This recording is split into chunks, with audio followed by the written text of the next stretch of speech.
भारत जैसा दिलदार देश कोई नहीं है। 80 करोड़ लोगों को मुफ्त भोजन दिया जाता है। हम ये सवाल नहीं पूछते कि ये नौबत क्यों आई कि 80 करोड़ लोगों को मुफ्त भोजन देना पड़ रहा है। इसका मतलब क्या है? इसका मतलब ये है कि 80 करोड़ ऐसे हैं जिनके पास खाने का भी पैसा नहीं है। हम ये नहीं कहते कि हमें शर्म आनी चाहिए कि हम इस हालत में आ गए हैं कि 80 करोड़ लोगों के पास अब खाने का पैसा भी नहीं है। हम कहते हैं देखो हम इतने लोगों को मुफ्त खाना दे रहे हैं। और कितने गौरव की बात। गांधी जी को लेकर के आप कितना भी विवाद कर लो, जो बातें जिसकी ऊंची हो उससे लेनी चाहिए। वो एक सूत्र दिया करते थे। वो बोलते थे कि अपने किसी काम को लेकर के अगर कभी संशय में हो तो मैं एक नुस्खा दे रहा हूँ, सूत्र, इससे जांच लेना कि तुम्हारा काम ठीक है कि नहीं।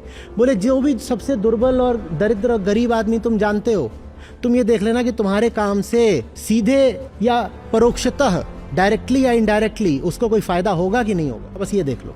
तो सरकार भी जो कुछ करे या आज तक जो कुछ करा है उसको नापने की यही कसौटी है कि गरीबों को क्या हुआ, अमीरों को तो जो मिला सो मिला, औसत आंकड़े बढ़े सो बढ़े, जो सबसे बॉटम 30% है उसका क्या हुआ। पूरे दिन उनके पास खाने को नहीं है, 0 फूड किड्स, और कुछ हैं कि इनके पास खाने को छोड़ दो बहाने के लिए भी है। अगर तरक्की नापनी हो तो तरक्की नापने का तरीका होता है कि जो लोग पिरामिड में बिल्कुल बेस में हैं उनकी तरक्की नापो, उनकी तरक्की।